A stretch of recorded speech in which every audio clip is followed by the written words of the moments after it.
My name is Kieran Hynes and I judge drift events.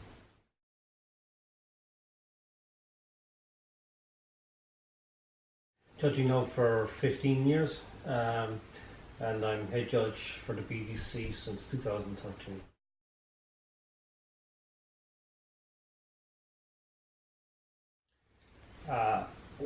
Its key features are its parallels with real life drifting, real life competitive drifting. As a judge, my approach to a competition, everything that I look for in a competition, I feel should be taught to people in an academy, so that when they come out of this academy, they can actually go into the real world and qualify well.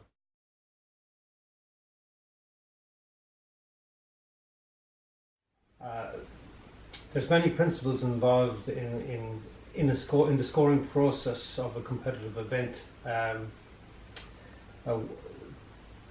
Personally, the most important is line for me. The most important is line, and that's the one that gets guys the high scores, because it leads to good battles in later on in the competition. So number one had to be line.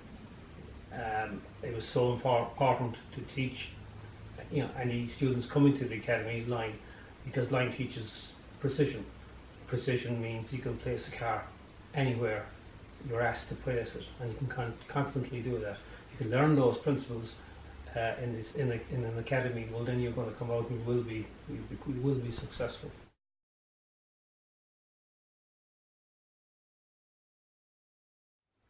The usual approach that's given to drifters or wannabe drifters, people who want to get into competitive drifting, is to go buy a car and go out do practice days.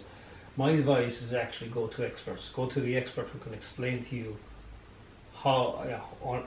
can explain to you the principles, can explain to you what you need to learn in order to be successful. You can also learn an awful lot of information about car setup. You can also learn about possibly what car would be the best to go for. So I think rather than going away buying a car and possibly wasting your money, you're better off to go and get a feel for it first in the academy and see if it's for you.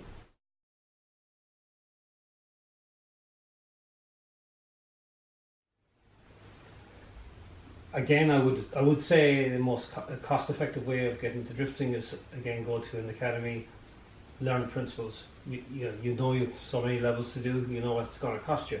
You buy a car, you have to spend an awful lot of money on it, and you can spend an awful lot of money on tyres. You spend an awful lot of money going out doing practice day, paying for practice and track days, and you possibly are learning stuff that's not going to benefit you down the road. Yes, of course, going out and learning how to transition and getting the car sideways. People think that's drifting, but in competitive drifting it's not. It's only a fraction of what you need to learn. So you can go and do all that stuff, but you're still going to have to spend an awful lot of time going around that track, many track days, to try and understand line, whereas you can actually go to the experts and get it taught to you in a very short space of time.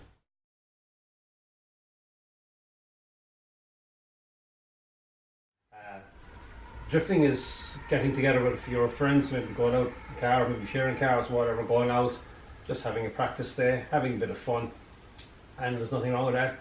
It's a great day out if that's what you're into.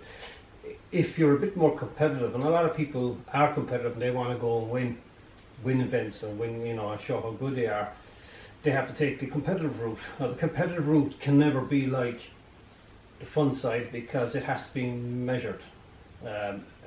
As a judge, I have to be able to stand over a score I give, a result that the winner has to be declared, and I have to be able to prove why he was the best.